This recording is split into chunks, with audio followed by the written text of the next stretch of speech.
Bismillahirrahmanirrahim. Assalamualaikum warahmatullahi wabarakatuh. Waalaikumsalam warahmatullahi. Alhamdulillahirabbil alamin. Segala puji bagi Allah Subhanahu wa taala yang telah memberikan kita nikmat iman, nikmat Islam serta kesempatan sehingga pada pagi hari ini kita dapat berkumpul dalam majelis ilmu yang insyaallah penuh keberkahan.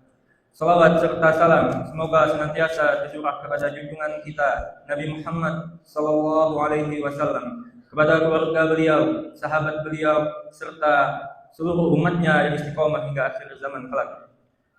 Yang kami hormati para asad dan asatidah, yang kami muliakan para guru dan staf serta seluruh hadirin yang dirahmati Allah Subhanahu wa taala.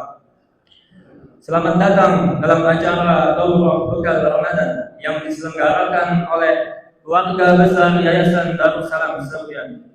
Semoga kegiatan ini menjadi wasilah bagi kita semua untuk mempersiapkan hati, ilmu, dan amal dalam menyambut bulan suci Ramadan yang penuh kemuliaan.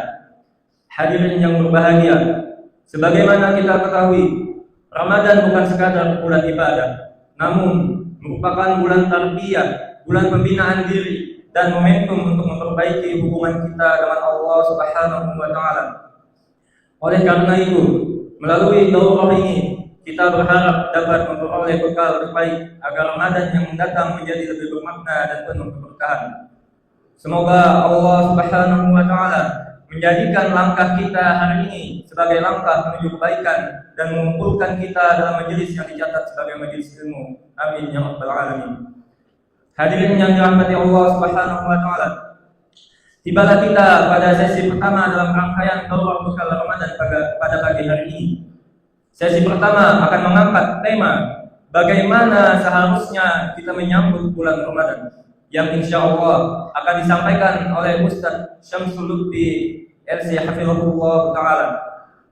Semoga melalui penyampaian beliau Allah Subhanahu wa taala memberikan kepada kita pemahaman yang benar tentang bagaimana mempersiapkan hati, memperbaiki niat, dan meningkatkan amal dalam menyambut bulan yang penuh keberkahan. Kepada beliau, waktu dan tempat kami persilakan. Assalamualaikum warahmatullahi wabarakatuh.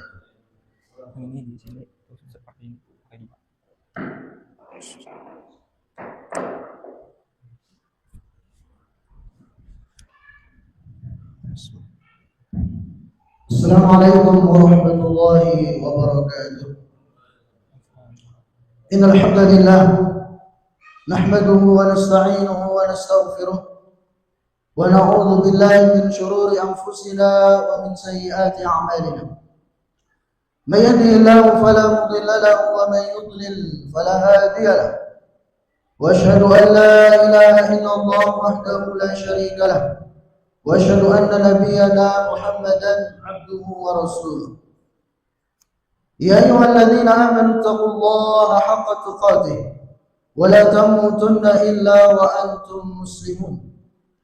يا أيها الناس اتقوا ربكم الذي خلقكم من نفس واحدة وخلق منها زوجها وبث منهما رجالا كثيرا ونساء واتقوا الله الذي تساءلون به والأرحام إن الله كان عليكم رقيبا. يا أيها الذين آمنوا اتقوا الله وقولوا قولا سديدا يصلح لكم أعمالكم ويغفر لكم ذنوبكم ومن يطع الله ورسوله فقد فاز فوزا عظيما. رب اشرح لي صدري ويسر لي أمري واحلل عقدة من لساني يفقهوا قولي. اللهم انفعنا بما علمتنا وعلمنا ما ينفعنا وزدنا علما يا رب العالمين. Ikhwani al-a'izza, puji dan syukur senantiasa kita panjatkan kepada Allah Subhanahu wa taala atas segala limpahan nikmat dan karunia yang telah Allah Subhanahu wa taala berikan kepada kita semua. Terkhusus nikmat iman dan Islam yang merupakan dua nikmat terbesar yang Allah Subhanahu wa taala berikan kepada hamba-hambanya. Begitu pula kita bersyukur kepada Allah Subhanahu wa taala atas nikmat kesehatan dan kesempatan yang alhamdulillah yang masih diberikan kepada kita hingga detik ini, sehingga kita bisa sama-sama duduk, berkumpul, bermajlis di tempat yang mulia ini. Kita mohon kepada Allah Subhanahu wa taala mudah-mudahan dengan sedikit usaha kita ini, ya walaupun dengan sekian kesibukan kita di rumah kita, alhamdulillah kita masih memudahkan ya langkah kita untuk bisa mendatangi tempat ini. Maka kita mohon kepada Allah Azza wa Jalla, mudah-mudahan dengan sedikit usaha kita ini menjadikan kita mendapatkan fadilah dan keutamaan-keutamaan yang Rasulullah SAW janjikan bagi mereka yang mau menghadiri majelis-majelis ilmu. Ya seperti sabda Nabi sallallahu alaihi wasallam dalam hadis beliau yang sahih, "Man salaka tariqan yaltamisu fihi ilman, sahhalallahu lahu bihi tariqan ilal jannah." Yang artinya barang siapa yang menempuh suatu jalan dalam rangka menuntut ilmu syar'i, niscaya Allah Subhanahu wa taala akan permudah langkahnya menuju surga. Dan begitu pula sabda Nabi sallallahu alaihi wasallam dalam sebuah hadis yang lainnya, "Man ghada ilal masjid la yuridu illa an yata'allama khairan aw yu'allimahu, kana ka ajri hajjin tamma hajjuh." Yang artinya barang siapa yang datang ke masjid tujuannya adalah untuk mempelajari kebaikan atau mengajarkannya, maka dia akan mendapatkan pahala seperti pahala orang yang berhaji dengan haji yang sempurna. Subhanallah, keutamaan yang luar biasa sekali yang Rasulullah SAW janjikan bagi mereka yang mau menghadiri majelis-majelis ilmu. Ikhwanul A'izzah, sebagaimana tadi disampaikan bahwasanya tema kita pada kesempatan ini adalah kaitan dengan bagaimana semestinya kita menyambut kedatangan bulan mulia, tamu yang mulia, yaitu bulan Ramadan. Ikhwanul A'izzah, pertama yang perlu kita sama-sama ya sadari bahwasanya kita ini adalah umat yang istimewa. Allah Subhanahu wa taala telah menjadikan kita umat istimewa walaupun kita ini adalah umat terakhir. Ya. Dan banyak bukti dari hal ini. Di antaranya bahwasanya Allah Subhanahu wa taala menjadikan untuk kita hari yang paling depan dibanding hari raya pekanan paling depan dibanding umat-umat sebelum kita. Ya, orang Yahudi mereka hari pekanannya hari Sabtu, dikenal dengan hari Sabat. Kalau orang Nasrani di hari Ahad mereka. Nah kita walaupun umat terakhir, Allah Subhanahu wa taala jadikan bagi kita hari Jumat. Ya lebih dahulu daripada ya kedua hari tadi. Bahkan kita umat terakhir, umat Nabi Muhammad SAW, saking Allah mengistimewakan kita, Allah Azza wa Jalla jadikan kita setengah penghuni surga. Sebagaimana sabda Nabi SAW, "Inni la arju an takunu nisfa ahlil jannah." Yang artinya ajar Nabi SAW, sungguh aku berharap kalian wahai umatku akan menjadi separuh, setengah dari penghuni surga.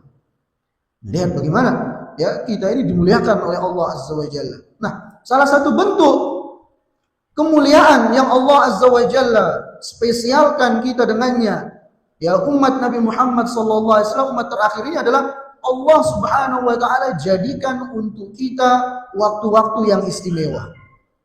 Allah Subhanahu wa taala jadikan bagi kita waktu-waktu yang mulia, waktu-waktu yang penuh dengan keberkahan.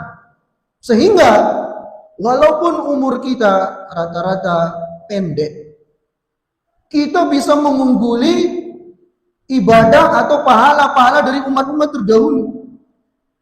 Ya, sebagaimana disampaikan oleh Nabi SAW, "A'mar ummati baina 60 wa 70." Umur umatku itu rata-rata antara 60 sampai 70 tahun. Wa qalilun man yajuzu dzalika, dan sedikit yang melewati itu. Namun kendati demikian, ikhwanul a'izzah, dengan kita memanfaatkan waktu-waktu istimewa yang Allah Azza wa Jalla jadikan bagi kita ini, kita akan bisa melampaui ibadah atau pahala-pahala umat-umat terdahulu.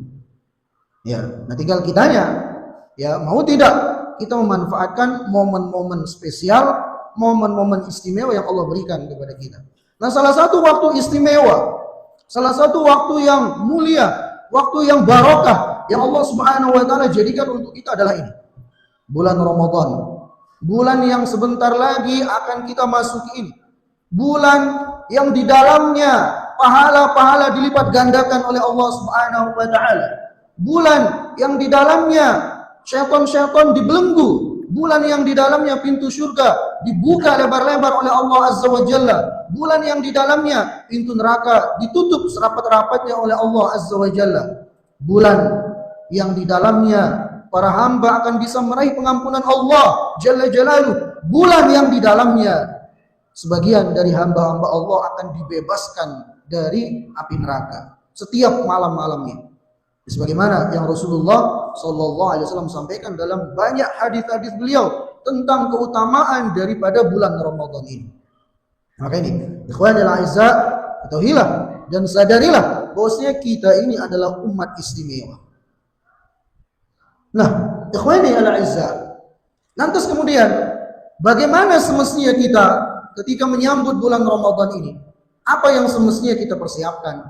Apa yang semestinya kita lakukan? Maka tentunya yang pertama yang semestinya kita lakukan adalah berbahagia. Senang dengan tibanya bulan Ramadan ini. Jangan sampai ketika sudah hendak masuk Ramadan malah merasa berat. Wah, besok puasa sudah ini. Ya, kadang-kala lagi sarapan, kadang-kala lagi makan siang. Aku merasa berat. Nah, kalau ada orang seperti itu, wah, dipertanyakan keimanannya itu. Ya, harusnya dia bergembira ria. Ya bersenang-senang, ya betul-betul senang dengan tibanya bulan Ramadan ini. Ya Allah Subhanahu wa taala berfirman dalam Al-Qur'an surah Yunus, "Qul bi fadlillahi wa bi rahmatihi fabidzalika falyafrahu huwa khairum mimma yajma'un." Katakanlah, hendaknya dengan karunia dan rahmat Allah Subhanahu wa taala mereka itu berbahagia. Hendaknya dengan karunia dan rahmat Allah Subhanahu wa taala mereka itu senang. Huwa khairun mimma yajma'un, karena sesungguhnya itu lebih baik dari apa yang mereka tumpuk-tumpuk, apa yang mereka kumpulkan dari harta benda. Jadi kegembiraan dengan kita memasuki bulan Ramadan ini adalah kegembiraan imaniyah yang Allah Subhanahu wa taala perintahkan kepada kita. Lah bukankah bulan Ramadan ini adalah keberadaan bulan Ramadan ini adalah salah satu bentuk dari besarnya rahmat dan karunia Allah Subhanahu wa taala kepada kita. Ya, sehingga semestinya bagi kita untuk berbahagia dengan tibanya, dengan masuknya bulan Ramadan ini. Ya. Jadi huwa khairun mimma yajma'un. Itu lebih baik daripada apa yang mereka tumpuk-tumpuk. Kita ya kalau dikasih duit 1 juta saja, oh itu bahagianya luar biasa. Nah, sekarang Ramadan ini itu tidak bisa dihargai dengan uang seberapapun. Harusnya kita lebih berbahagia, lebih senang dengan kita memasuki bulan Ramadan dibanding harta benda yang diberikan seseorang kepada kita. Ya. Nah itu, yang pertama, ikhwanil a'izza, bahwasanya kita tatkala hendak memasuki bulan Ramadan ini pastikan kita itu bahagia, ya kita senang dengan tibanya bulan Ramadan. Nah kemudian ikhwani al-'izza, yang berikutnya ya yang juga semestinya untuk kita lakukan tatkala menyambut kedatangan bulan Ramadan ini adalah itu persiapkan diri kita dengan ilmu. Ya, persiapkan diri kita dengan ilmu. Kebanyakan kita kadang ya ketika belum masuk bulan Ramadan, ketika hendak memasuki bulan Ramadan, itu makanan-makanan semuanya sudah dipersiapkan.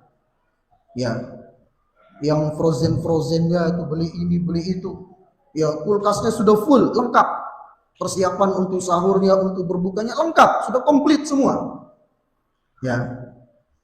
Tapi kebanyakan kita lupa untuk mempersiapkan diri dengan ilmu. Jadi fokusnya mempersiapkan diri pada makanan, ya pada persiapan yang sifatnya duniawi, ya makanan, minuman dan seterusnya.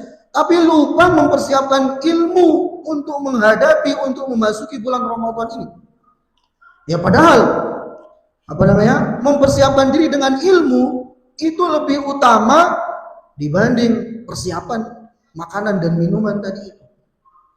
Ya. Kenapa? Karena kita kalau beribadah tanpa ilmu itu seringkali ibadah-ibadah kita itu akan sia-sia. Ya, seringkali ibadah kita itu tidak akan banyak nilainya di sisi Allah Subhanahu wa taala. Seringkali ibadah kita itu kurang sempurna. Kalau dalam sholat saja ya, ikhwani al-aizza, kalau dalam sholat saja, ya Rasulullah sallallahu alaihi wasallam bersabda, "Wa innar rajula la yusalli 60 sanatan wa ma tuqbalu minhu salatun." Bahwasanya ada orang-orang dari umatku, jar Nabi SAW dalam hadis yang dihasankan oleh Syekh Albani, ada orang-orang dari umatku yang dia sholat 60 tahun. Bayangkan 60 tahun dia sholat. Wa ma tuqbalu minhu salatun. Namun tidak ada satupun sholat yang diterima. Tidak ada satupun sholatnya yang diterima. Padahal ini sholat tiap hari dilakukan. Minimal 5 kali kan kita sholat. Tapi ada orang, jar Nabi SAW, 60 tahun sholat gak diterima satupun. Nah, kita khawatirkan, ikhwanul a'izzah, kita sudah berjumpa dengan Ramadan yang mungkin ada yang belasan kali dari kita, ada yang puluhan kali berjumpa dengan Ramadan, tapi ternyata itu tidak banyak mendatangkan kebaikan-kebaikan bagi dirinya. Kenapa? Ya sebab utamanya karena ini, karena kurang mempersiapkan ilmu. Ya, kurang mempersiapkan ilmu untuk menghadapi bulan Ramadan itu. Makanya dalam sholat tadi itu, ketika Nabi SAW ditanya, kok bisa ada orang sholat 60 tahun gak diterima? Kata Nabi SAW, karena dia tidak menyempurnakan rukuh dan sujudnya. Artinya apa? Dia sholat tidak di atas ilmu. Nah begitu pula dengan Ramadan kita ini. Ketika kita berpuasa di bulan Ramadan, hanya sebatas ikut-ikutan orang puasa, ya kita puasa. Ya ditanya kenapa sampean puasa? Lah orang-orang pada puasa, masa saya kada puasa? Sehingga apa? Kalau seperti itu niatnya, kalau seperti itu kondisinya ketika berpuasa, khususnya di bulan Ramadan, maka puasanya itu akan sia-sia. Ya mungkin hanya sekedar menggugurkan kewajibannya, tapi tidak akan mendatangkan kebaikan yang banyak bagi dirinya. Ya, tidak akan mendapatkan fadilah-fadilah yang Rasulullah SAW janjikan bagi mereka yang betul-betul ikhlas dalam melaksanakan ibadah puasa itu sendiri. Baik itu dari pengampunan, dari mendapatkan pahala yang jumlahnya luar biasa, dari dibebaskan dari api neraka, bisa menggapai derajat ketakwaan, dari yang dimana itu adalah tujuan disyariatkannya puasa itu sendiri, itu la'allakum tattaqun, supaya kalian bisa menjadi manusia-manusia yang bertakwa. Ya, maka ini kita pertanyakan pada diri kita masing-masing. Ya, saya ini sudah sekian puluh kali atau mungkin sudah sekian belas kali berjumpa dengan Ramadan, apa sih yang saya dapatkan? Ya, selama ini seperti apa kondisi saya dengan Ramadan? Setelah keluar Ramadan, apakah persis sama dengan kondisi saya ketika memasuki Ramadan? Tidak ada yang spesial yang saya dapatkan darinya. Nah, kalau ternyata memang seperti itu kondisinya, masuk Ramadan, keluar Ramadan begitu-gitu saja, besar kemungkinan itu dikarenakan seorang itu berpuasa ya tidak di atas ilmu, begitu. Ya. Tidak di atas ilmu. Artinya dia berpuasa asal-asalan tanpa mempelajari bagaimana tuntunan dari puasanya Nabi kita yang mulia Nabi Muhammad sallallahu alaihi wasallam. Nah, kemudian ya teman-teman yang mudah-mudahan dimuliakan dan dirahmati oleh Allah Azza wa Jalla, selanjutnya apa yang semestinya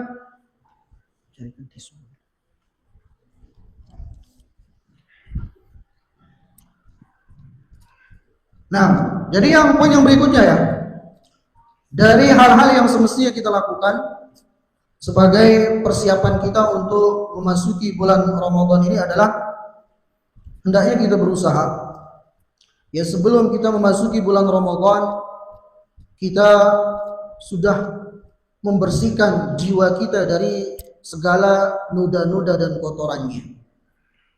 Jadi masuk bulan Ramadan dengan kebeningan jiwa, begitu. Ya.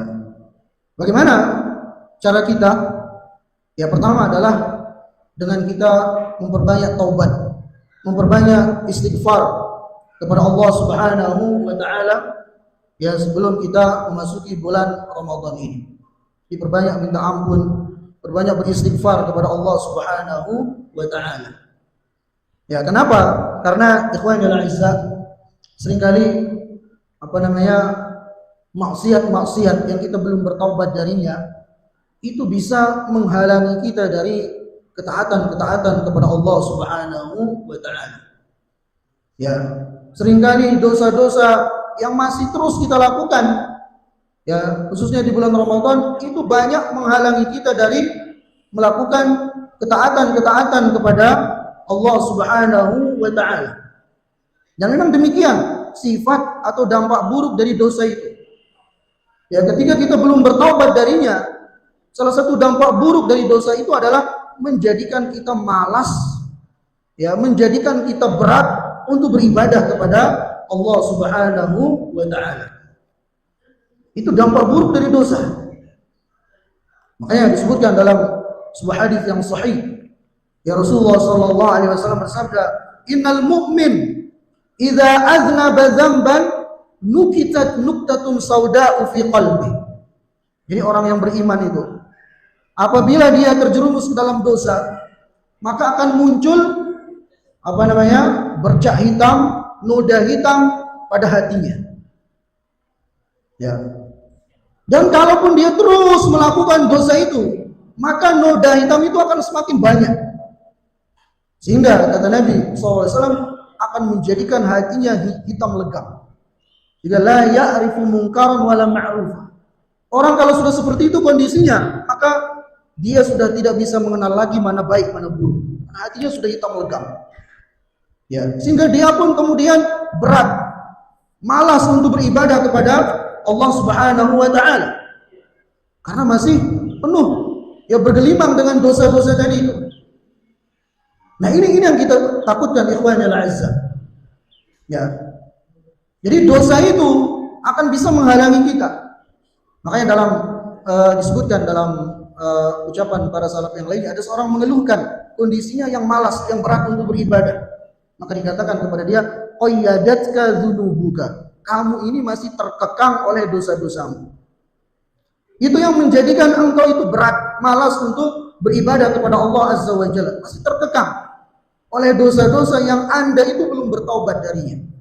Nah, seorang salaf yang bernama Sufyan Ats-Tsauri beliau mengatakan, "Qurimtu qiyamal laili." Aku terhalangi dari melakukan salat malam itu sekian lama karena satu dosa yang aku lakukan, kata beliau. Ya. Nah, ini yang kita takutkan. Makanya dalam lanjutan hadis tadi itu, seorang mukmin apabila melakukan dosa akan muncul pada hatinya noda hitam. Semakin dia melakukannya, semakin banyak noda-noda itu sampai menjadikan hatinya hitam legam. Kemudian apa solusinya? Dalam hadis yang sama kata Nabi SAW, "Fa idza taba wastaghfara suqila qalbu." Ya. Yang artinya apabila seorang itu bertaubat kepada Allah, apabila seorang itu minta ampun kepada Allah Subhanahu wa taala, suqila qalbuh, maka hatinya itu akan berangsur-angsur bersih. Ya, berangsur-angsur memutih kembali. Kapan? Ketika dia perbanyak istighfar, perbanyak minta ampun kepada Allah Subhanahu wa taala. Ibarat ini air kotor misalnya, warnanya hitam. Ketika kita isi dengan ceret atau apa, ya, yang bersih dengan air bersih terus menerus diisi, maka berangsur-angsur air yang di gelas itu akan kembali memutih kembali, akan kembali jernih begitu. Nah, maka ikhwanul a'izzah, ya, disinilah perlunya seseorang itu untuk memperbanyak taubat, memperbanyak istighfar kepada Allah Subhanahu wa taala, ya, sebelum memasuki bulan Ramadan ini. Ya, perbanyak kita minta ampun kepada Allah Azza wa Jalla, ya, supaya Allah Subhanahu wa taala mengampuni segala dosa-dosa kita, sehingga kemudian hati kita, ya, bersih dan kembali bersemangat untuk melakukan ketaatan-ketaatan kepada Allah Subhanahu wa taala.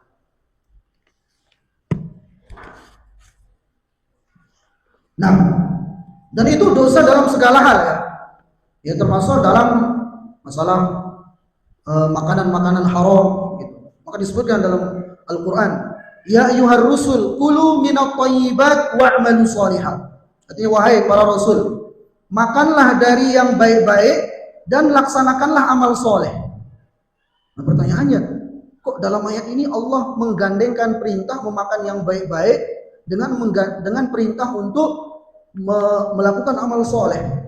Kata para ulama, ya karena sesungguhnya korelasi hubungan antara makan yang baik dan yang halal dengan amal soleh itu sangat kuat.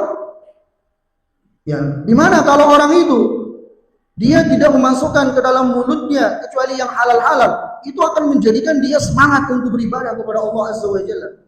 Pemahaman sebaliknya, kalau kemudian orang itu dia suka memakan yang haram, entah dia dapat dengan cara menipu, dia korupsi, dengan cara transaksi-transaksi riba dan semacamnya, itu kemudian dia makan, dia berikan kepada istri dan anak-anaknya, maka itulah yang akan menjadikan dia berat untuk melaksanakan ketaatan kepada Allah Azza wa Jalla. Ini mafhum mukhalafah dari ayat ini.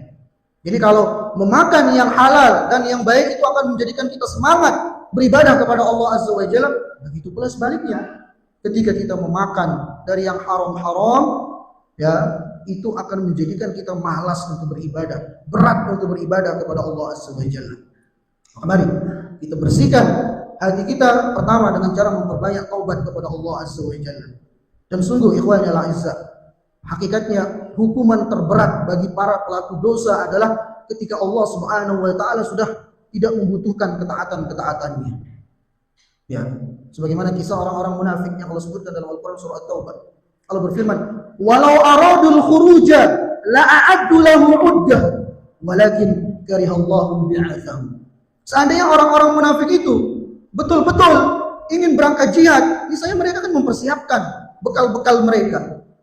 Niscaya mereka akan melakukan persiapan. Walakin karihallahu bi'atsahum. Akan tetapi Allah Subhanahu wa taala benci dengan keikutsertaan mereka. Ya. Jadi hukuman terberat bagi para pelaku dosa, bagi orang yang ada kemunafikan pada dirinya adalah ketika Allah Subhanahu wa taala sudah ya membenci, ketika dia hendak melakukan ketaatan kepada Allah Azza wa Jalla. Walakin karihallahu bi'atsahum. Jadi ya sekali lagi hukuman terberat bagi para pelaku dosa adalah ketika dia enggan, malas untuk beribadah kepada Allah Subhanahu wa taala. Nah, kemudian juga termasuk cara kita membersihkan hati kita sebelum kita memasuki bulan Ramadan ini adalah dengan cara kita singkirkan, dengan cara kita menyudahi, menghilangkan segala bentuk permusuhan, kebencian, kedengkian, rasa iri dengan saudara-saudara kita. Ya kenapa ini perlu kita lakukan? Karena ternyata ikhwanul a'izzah, ya permusuhan, kebencian, kedengkian itu semua akan bisa menghalangi kita dari mendapatkan pengampunan dari Allah Azza wa Jalla. Bahkan di bulan Ramadan sekalipun bisa jadi demikian. Sebagaimana disebutkan dalam sebuah riwayat yang sahih bahwasanya tuftahu abwabul jannah yaumal itsnaini wal khamis fayaghfiru li jami'i bani la yusyrikuna billahi syai'a illa rajulan bainahu wa bain akhi syahna fayaqulu anziru hadaini hatta yastalihah. Kata Nabi SAW, sesungguhnya pintu-pintu surga itu dibuka pada setiap hari Senin dan Kamis. Lantas Allah Subhanahu wa taala mengampuni seluruh hamba-hambanya yang tidak menyekutukannya sedikit pun. Jadi semua orang yang bertauhid Allah akan ampuni, illa kecuali seseorang yang antara dia dengan kawannya itu masih ada permusuhan. Ya, sebenarnya orang ini layak dapat pengampunan karena dia orangnya bertauhid. Dia orangnya tidak pernah berbuat syirik. Cuman gara-gara antara dia dengan kawannya masih ada permusuhan, ada kebencian, ada kedengkian, ada rasa iri dan seterusnya. Itulah yang menjadikan pengampunan itu tidak kunjung dia dapatkan. Ya. Sampai kapan? Sampai dia akur kembali dengan kawannya. Sampai dia sudahi segala bentuk permusuhan dan kebencian itu. Baru dia berhak untuk mendapatkan pengampunan yang sebenarnya dia sudah harus mendapatkannya, tapi gara-gara hatinya masih dipenuhi dengan permusuhan dan kebencian tadi itu, maka pengampunan itu pun di stop, ditunda dulu untuk dia dapatkan. Ya, maka oleh karena itu ya ikhwan ya a'izzah, mari sebelum kita memasuki bulan Ramadan ini ya kita bersihkan hati kita dari segala kotoran-kotorannya, dari segala noda-nodanya yang mungkin kita selama ya sekian bulan sebelum bulan Ramadan ini ada masalah dengan kawan kita, ya dengan teman kerja kita, di kantor, atau dimanapun, mari ya kita sudahi itu semua.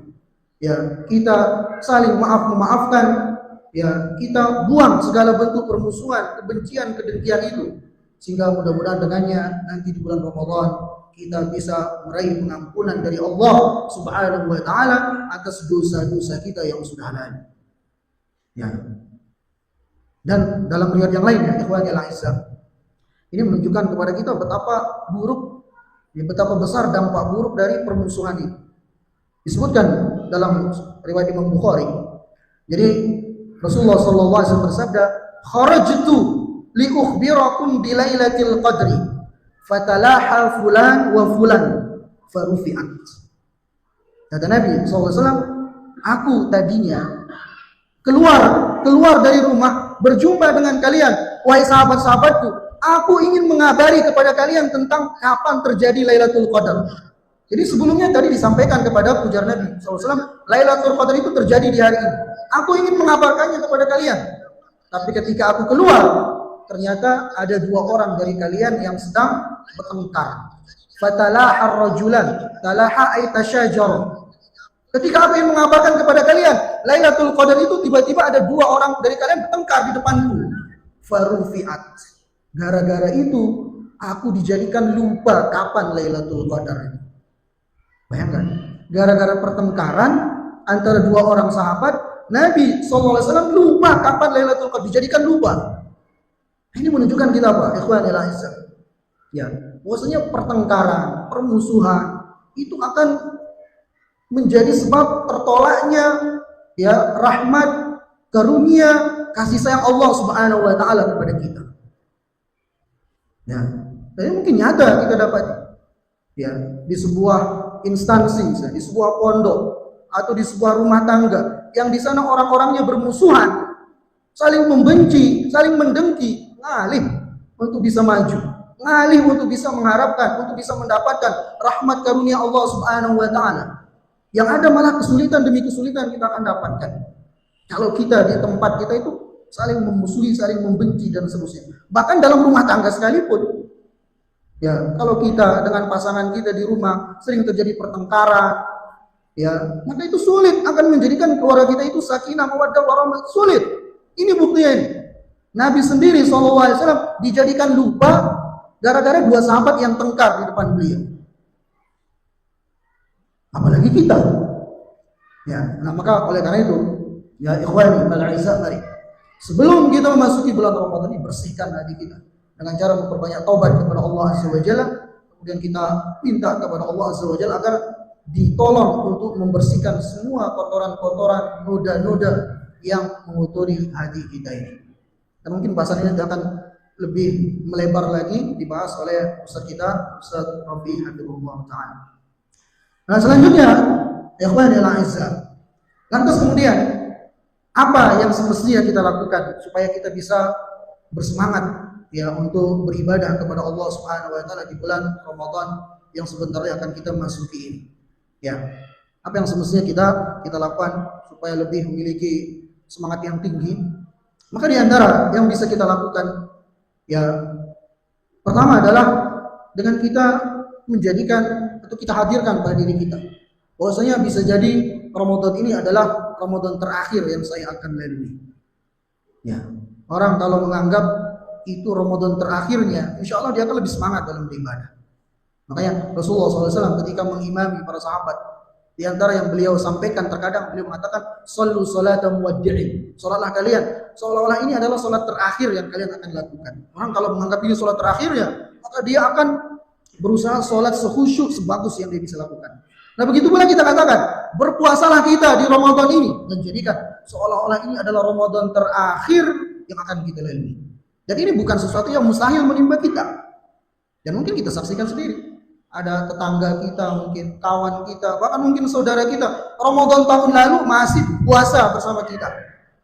Ya, Ramadan tahun lalu masih sholat tarawih bersama kita, bahkan mungkin buka bersama dengan kita.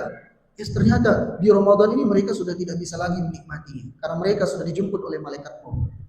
Ini bukan mengada-ngada, menghadirkan perasaan Ramadan terakhir itu bisa jadi menimpa kita sebagaimana telah menimpa orang-orang selain kita.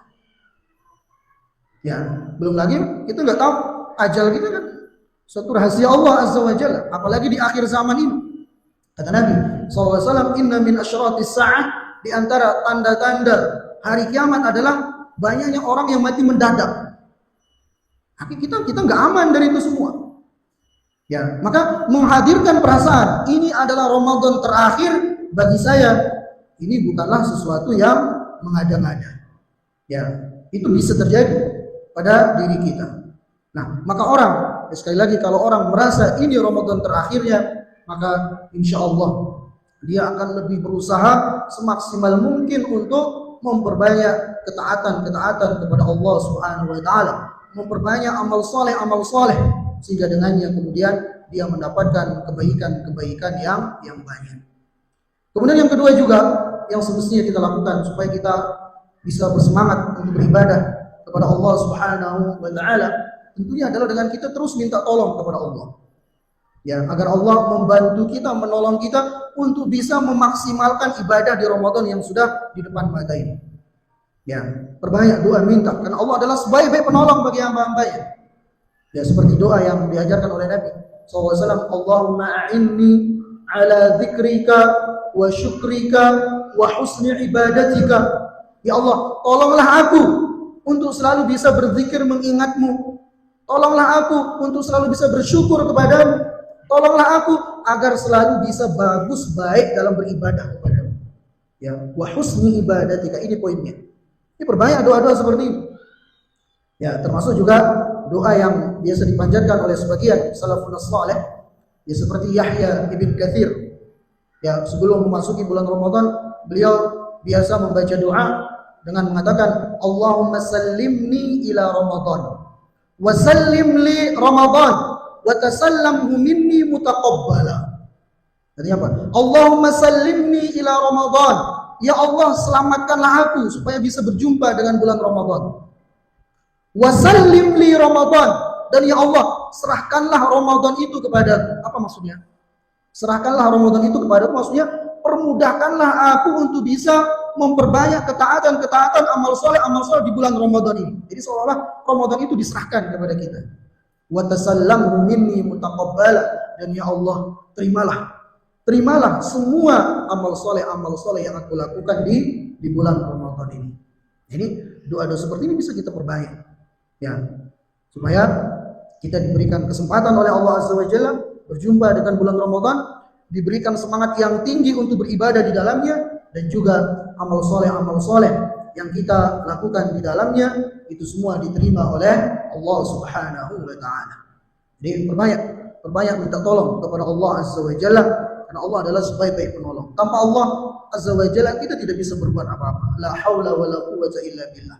Tidak ada daya dan upaya melainkan atas pertolongan dari Allah Subhanahu wa taala. Makanya di antara doa-doa kita zikir pagi dan sore apa? Ya Hayyu ya Qayyum bi rahmatika astaghfir aslih li sya'ni kullam wa la takilni ila nafsi tarfat 'ain.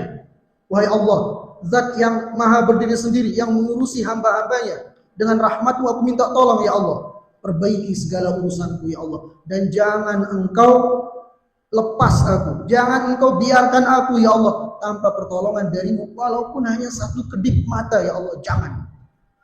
Ya, ini doa mengajarkan kita agar kita selalu menggantungkan segala urusan kita kepada Allah, termasuk ya kaitan dengan ibadah-ibadah kita di bulan Ramadan ini. Begitu pula ya ikhwani al-'azzab, termasuk supaya kita bersemangat dalam beribadah kepada Allah Azza wa Jalla khususnya di bulan Ramadan yang sudah di depan mata ini adalah dengan cara kita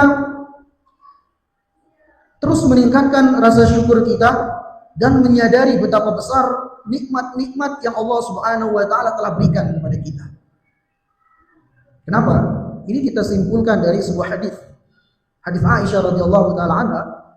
Ya, beliau Aisyah radhiyallahu taala anha melihat Nabi SAW salat malam itu sampai kaki beliau bengkak-bengkak. Ada mengatakan sampai pecah-pecah kakinya Rasulullah SAW. Maka Aisyah mengatakan, ya Rasulullah, taf'alu hadza wa qad ghafara Allahu laka ma taqaddama min dhanbika wa ma ta'akhkhar. Wahai Rasulullah SAW, Anda ibadahnya kayak gini, berdirinya begitu lama sampai kaki Anda bengkak-bengkak seperti ini, pecah-pecah seperti ini. Sedangkan Allah sudah mengampuni dosa-dosa Anda yang dulu, sekarang, akan datang. Seandainya ada, Allah sudah ampuni, wahai Rasulullah. Tapi Anda seperti ini ibadah, padahal Anda sudah jalan masuk surga. Ya, apa jawaban Nabi SAW? Afala akunu abdan syakura. Tidakkah aku ini bisa menjadi hamba Allah Subhanahu wa taala yang pandai bersyukur? Ini poinnya di sini. Ya. Jadi tidakkah aku bisa menjadi hamba Allah yang pandai bersyukur? Menunjukkan bahwasanya rasa syukur dan menyadari segala nikmat-nikmat yang Allah berikan kepada kita, itu akan memberikan motivasi tersendiri kepada kita untuk memperbanyak amal soleh, akan memberikan semangat tersendiri kepada kita. Ya contoh lah dalam kehidupan kita di dunia. Kalau ada misalnya si A ini orangnya baik sama kita, tiap hari ngasih duit, misalnya ngasih makanan, pemberiannya banyak.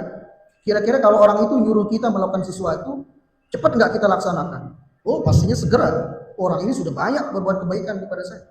Dia sudah banyak ngasih saya duit, sudah banyak ngasih saya makanan, sudah banyak nolong saya. Ketika dia nyuruh saya, ya pasti saya nggak pikir panjang, langsung saya kerjakan. Dan saya akan kerjakan sebagus yang saya bisa.